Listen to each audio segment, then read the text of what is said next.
Welcome to Arcade Stories.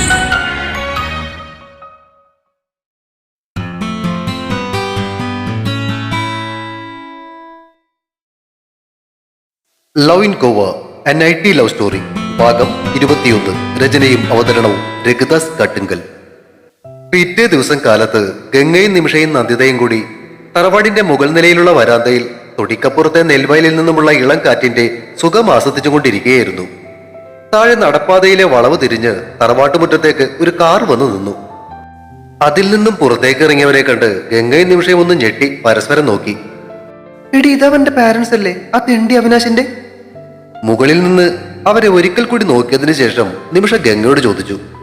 അതെ, വിശ്വനാഥൻ അങ്കിളും മഞ്ജുഷ ആന്റിയും. ഗംഗയുടെ ശബ്ദത്തിൽ ദേഷ്യം കലർന്നിരുന്നു.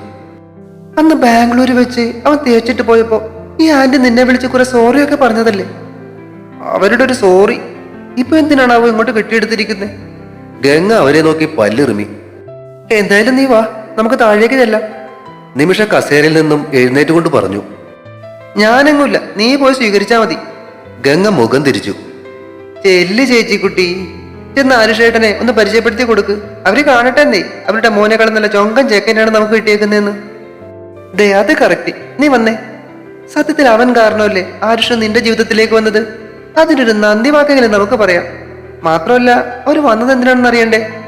നിമിഷ ഗംഗയുടെ കയ്യിൽ പിടിച്ചു വലിച്ച് എഴുന്നേൽപ്പിച്ചുകൊണ്ട് പറഞ്ഞു. ശേ, വേണ്ട നിമ്മി. അവൾ അല്പമൊന്ന് ബലം പിടിച്ചെങ്കിലും പിന്നീട് നിമിഷയുടെ നിർബന്ധത്തിന് വഴങ്ങി അവളോടൊപ്പം താഴേക്ക് നടന്നു. അവർ താഴേക്ക് എത്തിയപ്പോഴേക്കും കാർ വന്നു നിൽക്കുന്ന ശബ്ദം കേട്ട് തറവാട്ടിലുണ്ടായിരുന്ന ഗംഗയുടെ അച്ഛനും അമ്മയും ഉൾപ്പെടെ എല്ലാവരും പൂമുഖത്തേക്ക് എത്തിയിരുന്നു. കാറിൽ നിന്നും ഇറങ്ങി അകത്തേക്ക് കയറി വന്നവർ ഗംഗയെ കണ്ടൊന്ന് അമ്പരന്നു. ഗംഗ മോളല്ലേ ഇത്? മോളുടെ വീടാണോ ഇത്? വിശ്വനാഥന്റെ പുറകെ പൂമുഖത്തേക്ക് കയറിയ മഞ്ജുഷ ഗംഗയെ നോക്കി ചോദിച്ചു. ക്ഷമിക്കണം, ഞങ്ങൾക്ക് ആരാണെന്ന് മനസ്സിലായില്ല. അപ്പോഴേക്കും യദുകൃഷ്ണൻ മുന്നോട്ട് കയറി ചെന്നിട്ട് ചോദിച്ചു. ഞങ്ങള് ആരുഷിന്റെ അച്ഛനും അമ്മയാണ്, വിശ്വനാഥൻ മറുപടി പറഞ്ഞു. ഒരു വിറയൽ ഗംഗയുടെ ശരീരത്തിൽ കൂടി കടന്നുപോയി. കാലുകൾക്ക് ബലം നഷ്ടപ്പെട്ടതുപോലെ അവൾ നിമിഷയുടെ തോളിലേക്ക് ചാരി. അവളുടെ മാനസിക സംഘർഷം മനസ്സിലാക്കിയ നിമിഷ അവളെ വട്ടം പിടിച്ചു. ഓ, വരൂ വരൂ, നമുക്ക് അകത്തേക്ക് ഇരിക്കാം. ആരുഷ് തെക്കേ കെട്ടിലുണ്ട്, ഞാൻ വിളിപ്പിക്കാം. സനു, നീ ഒന്ന് ആരുഷിനെ വിളിച്ചോണ്ട് വന്നേ, യദുകൃഷ്ണൻ പിറകിൽ നിന്നിരുന്ന ഹോപ്പിനോട് പറഞ്ഞു. ഇന്നലെ വിളിച്ചപ്പോഴേ അവൻ എന്തോ മുറിവ് പറ്റിയെന്നറിഞ്ഞു. വാസുവാശാന്റെ കൂടെ ഇവിടെ ആയിപ്പോ ഉള്ളതെന്നും അവൻ പറഞ്ഞു. അതാ ഞങ്ങൾ കാലത്തെ തന്നെ അവിടെ നിന്ന് പോകുന്നത്. അകത്തേക്ക് നടക്കുന്നതിനിടയിലും ഇടയ്ക്ക് ഗംഗയെ തിരിഞ്ഞു നോക്കിക്കൊണ്ട് ആരുഷിന്റെ അമ്മ പറഞ്ഞു. ആരുഷിനെ വിളിക്കാൻ വേണ്ടി ഹോപ്പ് പുറത്തേക്കും ബാക്കിയുള്ളവർ പൂമുഖത്തു നിന്നും അകത്തേക്കും കയറി. എടി, എന്തൊക്കെയാ ഈ കാണുന്നതും കേൾക്കുന്നേ? അപ്പൊ അവിനാശിന്റെ ബ്രദറാണോ ആരുഷ്? എല്ലാവരും പൂമുഖത്തു നിന്നും പോയി കഴിഞ്ഞപ്പോ തളർച്ചയോടെ കസേരയിലേക്ക് ഇരുന്നു പോയ ഗംഗയെ നോക്കി നിമിഷ ചോദിച്ചു. എനിക്കറിയില്ല നിമി, എന്റെ തല കറങ്ങും പോലെ തോന്നുന്നു. എന്ത് ചെയ്യണമെന്നും അറിയില്ല. കസേരയിൽ ഇരുന്ന് നിമിഷയുടെ അരക്കെട്ടിൽ ചുറ്റിപ്പിടിച്ച് അവളുടെ വയറിൽ മുഖം പൂഴ്ത്തി ഗംഗ കരഞ്ഞു. ചേച്ചി കരയാതെ, ആരുഷ് അല്ലല്ലോ തെറ്റ് ചെയ്തത്, നമ്മൾ അത് നോക്കിയാ പോരെ? കസേരയിലിരുന്ന് ഗംഗയുടെ മുന്നിൽ മുട്ടുകുത്തി നിന്നിട്ട് സ്നേഹത്തോടെ അവളെ തലോടിക്കൊണ്ട് നന്ദിത ചോദിച്ചു. കലങ്ങിച്ചു വന്ന കണ്ണുകൾ തിരിച്ച് അവൾ നന്ദിതയെ നോക്കി. നിറഞ്ഞു വന്ന ആ കണ്ണുകൾ തുളുമ്പി ഒഴുകി. നന്ദിതയും നിമിഷയും അവളെ ആശ്വസിപ്പിക്കാൻ എന്നോണം ഇരുവശത്തു നിന്നും അവളെ ചേർത്ത് പിടിച്ചു. അല്പസമയം കഴിഞ്ഞ് ഹോപ്പിന്റെ കൂടെ ആരുഷും മസിയും വന്നപ്പോ അവരെയും പ്രതീക്ഷിച്ച നിമിഷ പൂമുഖത്ത് തന്നെ നിൽക്കുന്നുണ്ടായിരുന്നു. ആരു? ഈ അവിനാശ് നിന്റെ ആരാ? അകത്തേക്ക് കയറാൻ തുടങ്ങിയ അവർക്ക് മുന്നിൽ വട്ടം നിന്നിട്ട് നിമിഷ ചോദിച്ചു. എന്റെ ചേട്ടനാണ്. ഗംഗയ്ക്ക് പണ്ട് ബാംഗ്ലൂരിൽ വെച്ച് ഒരു റിലേഷൻ ഉണ്ടായിരുന്ന കാര്യം നിനക്ക് അറിയാലോ അല്ലേ? അറിയാം. അതിന് കാരണക്കാരൻ നിന്റെ ചേട്ടൻ അവിനാശ. അടിപൊളി, വാ പോവാ. അസി വന്ന വഴിയെ തിരിഞ്ഞു. അതും എനിക്കറിയാം നിമിഷ. നേരത്തെ അറിയാമായിരുന്ന ഒരു കാര്യം കേട്ട നിസ്സംഗതയോടെ ആരുഷ് മറുപടി പറഞ്ഞു. എന്നിട്ടാണോ നീ ഇത്രയും നാൾ ഞങ്ങളുടെ മുന്നിൽ നാടകം കളിച്ചത്? നിമിഷ ദേഷ്യത്തോടെ അവനെ നോക്കി. ഞാൻ നാടകമൊന്നും കളിച്ചിട്ടില്ല നിമിഷ. ആദ്യം കണ്ടപ്പോ തന്നെ എനിക്ക് അവളെ മനസ്സിലായിരുന്നു. ഫോട്ടോയിൽ ഞാൻ കണ്ടിട്ടുണ്ടെങ്കിലും അവളെ നേരിട്ട് കണ്ടപ്പോ മുതൽ എന്തോ അവൾ എന്റേതാണെന്നൊരു തോന്നല മനസ്സിൽ നിറഞ്ഞത്. ചേട്ടൻ കാരണമാണ് അവൾ ഡ്രഗ്സ് യൂസ് ചെയ്യാൻ തുടങ്ങിയതെന്ന് കൂടി അറിഞ്ഞപ്പോ അവളോടുള്ള ഇഷ്ടം കൂടുകയേ ചെയ്തിട്ടുള്ളൂ. എന്തു വന്നാലും അവളെ കൈവിടുകയില്ല എന്ന തീരുമാനം ഞാൻ അന്നാ എടുത്തത്. നിങ്ങളോട് ആരോടും ഈ കാര്യം പറഞ്ഞില്ല എന്നത് നേര് തന്നെയാ. കാരണം അവൾക്ക് തിരിച്ചെന്നോട് അത്തരത്തിലൊരു അടുപ്പമുണ്ടോ എന്ന കാര്യത്തില് എനിക്ക് ഉറപ്പുണ്ടായിരുന്നില്ല. ഇന്നലെയാണ് ഇക്കാര്യം ഇവൻ ഞങ്ങളോട് പറഞ്ഞത്. ഇതിപ്പോ നിങ്ങൾക്ക് എങ്ങനെ മനസ്സിലായി? ഇവന്റെ അച്ഛനെയും അമ്മയെയും കണ്ടപ്പോഴാ മനസ്സിലായത്. നേരിട്ട് ആദ്യമായിട്ടാ കാണുന്നെങ്കിലും അമ്മ പലപ്പോഴും ബാംഗ്ലൂരിൽ വെച്ച് ഗംഗയെ വിളിച്ച് സംസാരിച്ചിട്ടുണ്ട്. മാത്രമല്ല അച്ഛന്റെയും അമ്മയുടെയും ഫോട്ടോസും ഞങ്ങൾ കണ്ടിട്ടുണ്ട്. എപ്പോഴും ഒരിക്കല് ഇവന്റെ ഫോട്ടോയും അവിനാശം ഞങ്ങളെ കാണിച്ചു തന്നിട്ടുണ്ട്. പക്ഷെ അത് വളരെ മുൻപുള്ളൊരു ഫോട്ടോ ആയതുകൊണ്ടായിരിക്കും ഞങ്ങൾ ഗോവയിൽ വെച്ച് കണ്ടപ്പോ നിന്നെ മനസ്സിലാവാതെ പോയത്. എങ്കിലും ഒരിക്കലും ഞാനും ഗംഗയെ സംസാരിക്കുന്നതിനിടയിൽ പറയുകയുണ്ടായി, നിന്നെ ഇതിനു മുൻപ് എവിടെയോ വെച്ച് കണ്ട പോലെ ഒരു ഓർമ്മ എന്ന്. പക്ഷെ അത് ഇതുപോലൊരു പണിയായിരിക്കുമെന്ന് ഞങ്ങൾ സ്വപ്നത്തിൽ പോലും വിചാരിച്ചില്ല ആരുഷേ. ദേ എടാ, ഇനിയിപ്പോ ഇവിടെ നിന്നിട്ട് നിനക്ക് കാറ്റുണ്ടെന്ന് ഇരിക്കുമെന്നല്ലട്ടാ. നിന്റെ ബാക്കി കഥ കൂടി അറിയുമ്പോഴേ മിക്കവാറും ഗംഗയുടെ അച്ഛൻ നിന്നെ തല്ലിക്കൊല്ലും. അതിലും നല്ലത് വല്ല കാശ്മീരിലേക്കും പോകുന്നതാ. അതാകുമ്പോ വല്ല തീവ്രവാദികളുടെ ഒറ്റവടിക്ക് ഒരു തീരുമാനമായോനെ. ഊമുഖത്തെ അരമതിലേക്ക് ഇരുന്നിട്ട് അസി പറഞ്ഞു. ഓ എന്റെ പൊന്നസി, ഒന്നും മിണ്ടാതിരിക്കാവോ? ഞാൻ ഇവനോടൊന്ന് ചോദിച്ചോട്ടെ? ആയിക്കോട്ടെ, പറയാനുള്ളത് ഞാൻ പറഞ്ഞു. നീ ഗംഗയുടെ കാര്യം വീട്ടിൽ പറഞ്ഞിട്ടുണ്ടോ?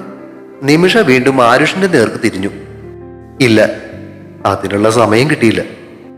അപ്പൊ മൂത്ത മോൻ തേച്ചിട്ട് പോയ പെണ്ണിനെയാ ഇപ്പൊ ഇളയ മോൻ സ്നേഹിക്കുന്നതെന്ന് ആ അച്ഛനും അമ്മയും അറിഞ്ഞിട്ടില്ല. കൊള്ളാം. അതിരിക്കട്ടെ. അസി ഇപ്പൊ ബാക്കി പറഞ്ഞ കാര്യം എന്താ നിന്നെ പറ്റി അറിയാനുണ്ടെന്ന് പറഞ്ഞത്? അത് ആരുഷ് അല്പമൊന്ന് പരിങ്ങി. ഇനി അതും പ്രശ്നം വന്നോടാ? നിമിഷ തിരിഞ്ഞ് അസിയോടായി ചോദ്യം. ഓ, അത്രയ്ക്ക് വലിയ പ്രശ്നമൊന്നുമില്ല. ഇവൻ അവരുടെ മകനല്ല, അത്രേ ഉള്ളൂ. അസി വളരെ നിസ്സാരമായിട്ടാണ് അത് പറഞ്ഞത്. എന്റെ ദൈവമേ, എന്തൊക്കെയായി കേൾക്കുന്നേ? എനിക്ക് വയ്യ. തലയിൽ കൈവച്ചും കൊണ്ട് നിമിഷയും അരമതലിലേക്ക് ചാരിയിരുന്നു. അതല്ലേ ഞാൻ മലയാളത്തിൽ പറഞ്ഞത് വല്ല കാശ്മീരിലേക്കും പോവെന്ന്. നിമിഷേ, എനിക്ക് ഗംഗയെ ഒന്ന് കാണാൻ പറ്റൂ? പ്രതീക്ഷയോടെ ആരുഷ് നിമിഷയെ നോക്കി.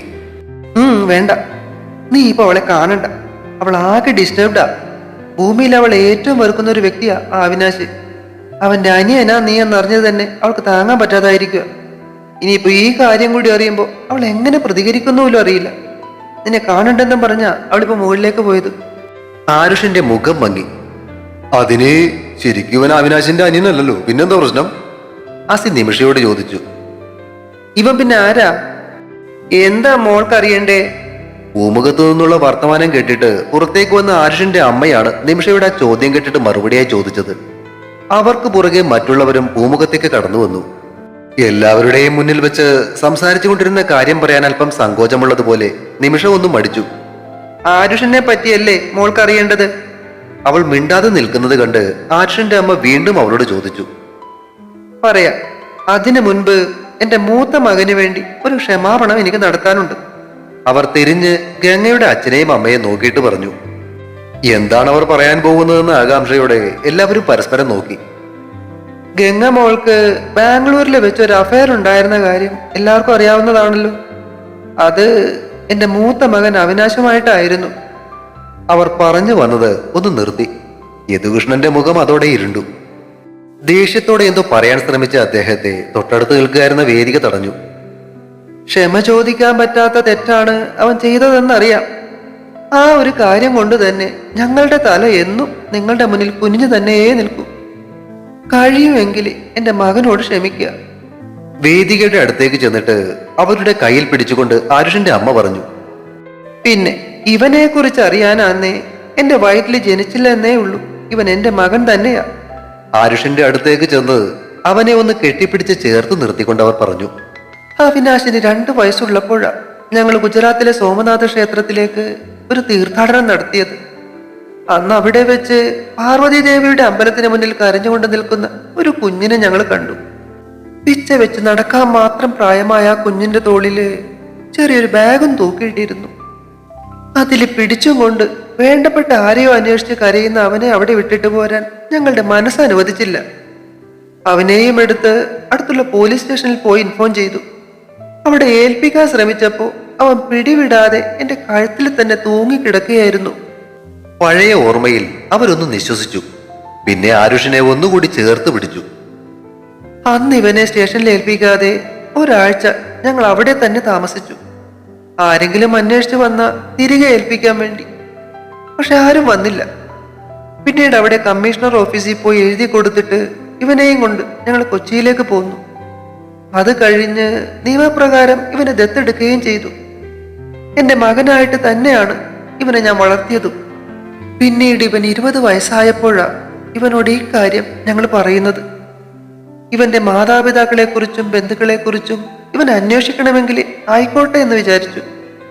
പക്ഷെ ഇവൻ പറഞ്ഞത് ഞങ്ങളല്ലാതെ മറ്റാരും ഇനി ആ സ്ഥാനത്തേക്ക് കടന്നു വരണ്ടെന്നാ. അവർ വാത്സല്യത്തോടെ അവനെ ഒന്ന് നോക്കി. അന്ന് ഇവന്റെ തോളിൽ തൂക്കിയിട്ടിരുന്ന ആ ചെറു ബാഗിൽ ഒരു എഴുത്തുണ്ടായിരുന്നു. ഏതോ ഒരു ഭാഷയിൽ എഴുതിയ ഒരു എഴുത്ത്. ഇപ്പോഴും അത് ഞാൻ എൻ്റെ പേഴ്സിൽ സൂക്ഷിക്കുന്നുണ്ട്. ഇന്നേ വരെ അതിലെന്താ എഴുതിയിരിക്കുന്നതെന്ന് ഞങ്ങൾ ആരും അന്വേഷിച്ചിട്ടുമില്ല. അവർ ആ പേഴ്സ് തുറന്ന് അതിൽ 4ആയി മടക്കി വെച്ചിരിക്കുന്ന കട്ടിയുള്ള പഴകിയ ഒരു പേപ്പർ എടുത്ത് നിവർത്തി. അതൊന്ന് തരാമോ? യദുകൃഷ്ണൻ ആ പേപ്പറിന് വേണ്ടി കൈ നീട്ടി. കയ്യിൽ കിട്ടിയ പേപ്പർ അയാൾ തുറന്നു നോക്കി. മനസ്സിലാവാത്ത ഏതോ ഒരു ഭാഷയിൽ അതിലെന്തോ എഴുതിയിരിക്കുന്നു. അദ്ദേഹം കയ്യിലിരുന്ന ഫോണിൽ ആ പേപ്പറിന്റെ ഒരു ഫോട്ടോ എടുത്തിട്ട് അത് തിരികെ ആരുഷിന്റെ അമ്മയുടെ അടുത്തേക്ക് കൊടുത്തു. ആരു, നീ ഇനി റെഡിയാകാൻ നോക്ക്, നമുക്ക് പോവാം. ഈ മുറിവും വെച്ച് നിന്നെ എവിടെ ഇട്ടേച്ചു പോയാലേ ഞങ്ങൾക്ക് ഒരു സമാധാനം ഉണ്ടാവില്ല. വിശ്വനാഥൻ പറഞ്ഞത് കേട്ട് അവൻ തല കുലുക്കി. അവൻ തിരിഞ്ഞ് അസിയെയും നിമിഷയെയും ഒന്നുകൂടി നോക്കി. അവരുടെ മുഖങ്ങളിൽ എന്ത് വേണമെന്ന് തീരുമാനിക്കാൻ പറ്റാത്തൊരു ഭാവമാണ് അവൻ കണ്ടത്. ആരുഷ്, ഒരു നിമിഷം, എനിക്ക് നിന്നോടൊന്ന് സംസാരിക്കാനുണ്ട്, ഒന്ന് വരാമോ? ഗംഗയുടെ അച്ഛൻ പറഞ്ഞത് കേട്ട് അവൻ അദ്ദേഹത്തിന്റെ അടുത്തേക്ക് ചെന്നു. യദുകൃഷ്ണൻ അവനെയും കൂട്ടി അകത്തേക്ക് നടന്നു. മയക്കം കഴിഞ്ഞ് ഗംഗ ഉണരുമ്പോ മുറിയിലേക്ക് ഇരുട്ട് അരിച്ചിറങ്ങി തുടങ്ങിയിരുന്നു. ഈശ്വര, ഇത്രയും നേരം ഞാൻ മയങ്ങിപ്പോയോ? അവൾ എഴുന്നേറ്റ് കിടക്കയിൽ കിടന്ന മൊബൈൽ എടുത്ത് നോക്കി. സമയം 6:45. ശേ, മുടിയൊന്ന് കോതി ഒതുക്കിയിട്ട് അവൾ കാലത്ത് നടന്ന സംഭവങ്ങൾ ഒന്ന് ഓർത്തെടുക്കാൻ ശ്രമിച്ചു. ആരുഷിന്റെ അമ്മയും അച്ഛനും കാറിൽ വന്നിറങ്ങിയതും ആരുഷ് അവിനാശിന്റെ അനിയനാണെന്ന് അറിഞ്ഞപ്പോ അവനെ കാണാൻ നിൽക്കാതെ മുകളിലേക്ക് കയറിപ്പോന്നതും അവൾ ഓർത്തു. വല്ലാത്ത തലവേദന തോന്നിയപ്പോഴാണ് നന്ദിതയുടെ കയ്യിൽ നിന്നും ഡോളോ വാങ്ങിക്കഴിച്ചിട്ട് ഒന്ന് കിടന്നത്. ലെഗ് കെട്ടതുപോലെ ഉറങ്ങിപ്പോയി. അവൾക്ക് ആരുഷിനെ ഒന്ന് കാണണമെന്ന് തോന്നി. ചാടി എഴുന്നേറ്റ് കണ്ണാടിയുടെ മുന്നിൽ പോയി നിന്ന് സ്വയം ഒന്ന് നോക്കി. ചീപ്പെടുത്ത് മുടി ഒന്ന് ചീകി ഒതുക്കി മുഖം അമർത്തി തുടച്ചിട്ട് അവൾ പുറത്തേക്ക് ഇറങ്ങി. ഇവറ്റോളൊക്കെ എവിടെ പോയി? നന്ദിതയും നിമിഷയും അവിടെയെങ്കിലും കാണാതെ അവൾ ആലോചിച്ചു. പടികൾ ഇറങ്ങി പൂമുഖത്തെത്തിയെങ്കിലും അവിടെയും ആരും കാണാതെ അവൾ ചുറ്റിനുമൊന്ന് നോക്കി. അവിടെ നിന്നും ഇറങ്ങി പതുക്കെ നടന്ന് തെക്കേക്കെട്ടിനടുത്തെത്തിയപ്പോ അതും പൂട്ടിക്കിടക്കുന്നു. നിരാശയോടെ തിരികെ നടക്കാൻ തുടങ്ങിയപ്പോഴാണ് കുളക്കടവിൽ ചിലപ്പോൾ അവർ ഉണ്ടെങ്കിലോ എന്നൊരു ചിന്ത അവളുടെ മനസ്സിലേക്ക് എത്തിയത്. അവിടെ ആരുഷും ഉണ്ടാകുമെന്ന ഓർമ്മയിൽ അവളുടെ കാലുകൾക്ക് വേഗത കൂടി. കുളക്കരയുടെ അടുത്തെത്തിയപ്പോൾ അവിടെ നിന്ന് അവരുടെ ശബ്ദം കേട്ട് അവൾ അക്ഷരാർത്ഥത്തിൽ അങ്ങോട്ട് ഓടുകയായിരുന്നു. കുളക്കരവിലേക്ക് ഓടിയെത്തി അവളെ കണ്ട് കൽപ്പടവുകളിൽ ഇരിക്കുകയായിരുന്ന അസിയും നിമിഷയും നന്ദിതയും ഹോപ്പും പരസ്പരം നോക്കി. ആരുഷിനെ തിരഞ്ഞ ഗംഗയുടെ കണ്ണുകളിൽ നിരാശ പടർന്നു. നിങ്ങൾ എന്താ എന്നെ വിളിക്കാഞ്ഞേ? പടികൾ ഇറങ്ങി അവരുടെ അടുത്തേക്ക് നടക്കുന്നതിനിടയിൽ ഗംഗ ചോദിച്ചു. നീ നല്ല ഉറക്കമായിരുന്നില്ലേ, അതാ വിളിക്കാതെ പോന്നെ. നിമിഷ മറുപടി കൊടുത്തു. ആരുവിന്റെ അച്ഛനും അമ്മയും പോയായിരുന്നോ? അവരുടെ അടുത്തേക്ക് ഇരുന്നു കൊണ്ട് അവൾ ചോദിച്ചു. പോയി. അസിയാണ് അതിന് മറുപടി കൊടുത്തത്. അവന്റെ മുഖം പതിവില്ലാതെ കനത്തിരുന്നു. നിന്റെ മുഖം എന്താടാ കടന്നിലൂത്തിയ പോലെ വീർപ്പിച്ചുടിച്ചിരിക്കുന്നേ? അത് മാനുഫാക്ചറിംഗ് ഡിഫക്റ്റാ, ഒന്ന് പോയ നീ. ആ, അതിന് നീ എന്റെ അടുത്ത് എന്തിനാ ചൂടാവുന്നേ? ഞാനെന്താ ചെയ്തേ? എടി, ആരുഷ് എവിടെയെന്ന്? അവനോട് മറുപടി പറഞ്ഞതിന് ശേഷം ഗംഗ തിരിഞ്ഞ് നിമിഷയോട് ചോദിച്ചു. എന്താ നീ ഒന്നും മിണ്ടാത്തെ? അവൻ പോയി. അസിയാണ് അതിന് മറുപടി പറഞ്ഞത്. എന്ത് പോയെന്നോ? എവിടെ? മുഖത്തെ കെട്ടുപോയ വെളിച്ചം തിളക്കമില്ലാത്ത ചിരിയാൽ മറയ്ക്കാൻ ശ്രമിച്ചുകൊണ്ട് അവൾ ചോദിച്ചു. നീയല്ലേ അവനെ കാണണമെന്ന് പറഞ്ഞത്, പിന്നെന്തിനാ അവനോട് നിൽക്കുന്നെന്ന്? കാണണ്ടെന്ന് ഞാൻ പറഞ്ഞെന്നോ? നീ എന്താ പിച്ചുമ്പയും പറയുന്നേ? അതെ, അവൻ നിന്നെ കാണണമെന്ന് പറഞ്ഞപ്പോഴേ ഇവളാ പറഞ്ഞത് അവനെ കാണാൻ നിനക്ക് താല്പര്യമില്ലെന്ന്. നിമിഷയെ ചൂണ്ടി അസി പറഞ്ഞു. ഞാൻ അങ്ങനെ പറഞ്ഞെന്നോ? അവൾ നിമിഷയെ നോക്കി. പക്ഷെ നിമിഷ അതിന് മറുപടി പറയാതെ നോട്ടം മാറ്റി കളഞ്ഞു. എനിക്ക് ശരിക്കും അങ്ങ് ഓർക്കാൻ പറ്റുന്നില്ല. എന്നിട്ട് അവൻ എങ്ങോട്ടാ പോയത്? വെപ്രാളത്തോടെ എഴുന്നേറ്റുകൊണ്ട് ഗംഗ അവരോട് എല്ലാവരോടുമായി ചോദിച്ചു. നീ ടെൻഷൻ അടിക്കല്ലേ, അവൻ അവന്റെ വീട്ടിലേക്കാ പോയിരിക്കുന്നേ. അവളുടെ വിഷമം മനസ്സിലാക്കിയ നിമിഷ അടുത്തേക്ക് ചെന്ന് തോളിൽ കൈവച്ചും കൊണ്ട് ആശ്വസിപ്പിച്ചു. സ്വയം തലയിൽ തല്ലിക്കൊണ്ട് ഗംഗ വീണ്ടും കൽപ്പടവിലേക്ക് ഇരുന്നു. അവൻ അച്ഛന്റെ അമ്മയുടെയും കൂടെയാണോ പോയേ? അല്പനേരം എന്തോ ചിന്തിച്ചിരുന്നതിന് ശേഷം മുഖമുയർത്തി അവൾ വീണ്ടും ചോദിച്ചു. അല്ല, അവൻ ബുള്ളറ്റ് എടുത്തോണ്ടാ ഇറങ്ങി. അവൾ കരികിലേക്ക് ഇരുന്നു കൊണ്ട് നിമിഷ പറഞ്ഞു. ഈശ്വര, ആ മുറിയും വെച്ച് അവൻ വീണ്ടും ബൈക്ക് ഓടിച്ചു പോയിരുന്നു. നിനക്കൊക്കെ അവനൊന്ന് പറഞ്ഞു നിർത്തായിരുന്നില്ലേ? നിറഞ്ഞ കണ്ണുകളോടെ അവൾ എല്ലാവരെയും മാറി മാറി നോക്കി. ഞാൻ അവനെ തടയാൻ ശ്രമിച്ചാണ്, നിനക്കറിയാലോ. അവനൊന്ന് തീരുമാനിച്ചു കഴിഞ്ഞാൽ പിന്നെ അവനെ പറഞ്ഞു നിർത്താൻ കഴിയില്ല. അസി നിരാശയോടെ തല ഇളക്കി. എന്നാലും ഞാൻ അങ്ങനെ പറഞ്ഞു എന്ന് വെച്ച് അവൻ ഇറങ്ങിപ്പോണ്ട കാര്യം എന്താ? അവിനാശ് അവന്റെ ചേട്ടനാണെന്ന് അറിഞ്ഞ വിഷമം കൊണ്ടാ ഞാൻ ആ സമയത്ത് അങ്ങനെ പെരുമാറിയതെന്ന് നിങ്ങൾക്കൊന്ന് പറഞ്ഞ് മനസ്സിലാക്കി കൂടായിരുന്നോ? ചേച്ചിക്ക് അറിയാത്ത വേറെയും ചില കാര്യങ്ങളൊക്കെ ഉണ്ട്. അവളുടെ വിഷമം മനസ്സിലാക്കിയ നന്ദിതയും അടുത്തിരുന്ന് അവളെ ചേർത്ത് പിടിച്ചുകൊണ്ട് പറഞ്ഞു. പെയ്യാൻ തുടങ്ങിയ കണ്ണുകളുയർത്തി അവൾ നന്ദിതയെ നോക്കി. ആരുഷിനെ പറ്റി അവന്റെ അമ്മ പറഞ്ഞ കാര്യങ്ങൾ അവൾ ഗംഗയെ പറഞ്ഞു മനസ്സിലാക്കി. അത് കഴിഞ്ഞപ്പോ യദുവങ്ങൾ ആരുഷേട്ടനെയും വിളിച്ച് എന്തോ സംസാരിക്കാനുണ്ടെന്നും പറഞ്ഞ് അകത്തേക്ക് പോയി. പുറത്തേക്ക് തിരികെ വന്ന ആരുഷേട്ടൻ ഞങ്ങളോടൊന്നും പറയാതെ മുറ്റത്ത് വെച്ചിരുന്ന ബുള്ളറ്റ് എടുത്ത് ഓടിച്ചു പോവുകയായിരുന്നു. ആരുഷേട്ടന്റെ അച്ഛനോടും അമ്മയോടും വീട്ടിലേക്ക് എത്തിയേക്കാമെന്നും പറഞ്ഞിട്ടാ പോയത്. പുറകെ ഓടിച്ചെന്ന് ബുള്ളറ്റിൽ കയറാൻ നോക്കി അസിയേട്ടനെയും ആരുഷേട്ടൻ തള്ളി മാറ്റി. നന്ദിത പറഞ്ഞു നിർത്തി. കവിളിലേക്ക് ഒഴുകിയിറങ്ങിയ കണ്ണുനീർച്ചാലുകൾ പുറങ്കൈ കൊണ്ട് തുടച്ചു മാറ്റിയിട്ട് ഗംഗ എഴുന്നേറ്റ് പടവുകൾ കയറി. നീ ഇതെങ്ങോട്ടേ പോകുന്നേ? നിമിഷ ചാടി എഴുന്നേറ്റ് ഗംഗയെ തടയാൻ ശ്രമിച്ചു. മുന്നിൽ നിന്ന് മാറി നിമി, എനിക്ക് അച്ഛനോട് ചോദിക്കണം അവനോട് എന്താ പറഞ്ഞെന്ന്. ഇടി നീ ഇപ്പൊ പോയി ചോദിക്കണ്ട, അങ്കിളും വല്ലാത്ത വിഷമത്തില, വെറുതെ കൂടുതൽ പ്രശ്നമൊന്നും ഉണ്ടാക്കാൻ നിൽക്കണ്ട. ഓപ്പും പറഞ്ഞു. ആരും എന്റെ ചെക്കനാ, എന്ത് കാരണത്തിന്റെ പേരിലാന്നേലും അവനെ കൈവിട്ട് കളയാൻ എനിക്കാവില്ല. അവനെ എനിക്ക് വേണം. എന്റെ ജീവൻ പോയാലും ഞാൻ അവനോടൊപ്പമേ നിൽക്കൂ. പറഞ്ഞു നിർത്തിയിട്ട് അവൾ എല്ലാവരെയും ഒന്ന് നോക്കി.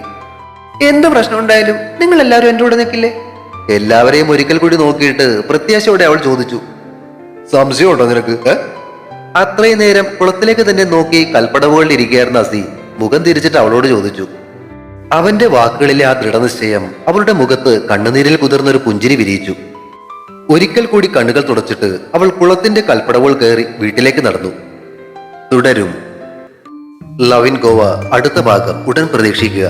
സബ്സ്ക്രൈബ് ചെയ്യാത്തവരുണ്ടെങ്കിൽ ദയവായി സബ്സ്ക്രൈബ് ചെയ്ത് സപ്പോർട്ട് ചെയ്യണേ. കഥയ്ക്ക് അഭിപ്രായങ്ങളും ലൈക്കുകളും ഹൈപ്പും ഒക്കെ നൽകുന്നതിനോടൊപ്പം തന്നെ കഥയുടെ ലിങ്ക് കഴിയുന്നവർക്കൊക്കെ ഒന്ന് ഷെയർ ചെയ്തുകൂടി കൊടുത്തേക്കണേ. Thank U.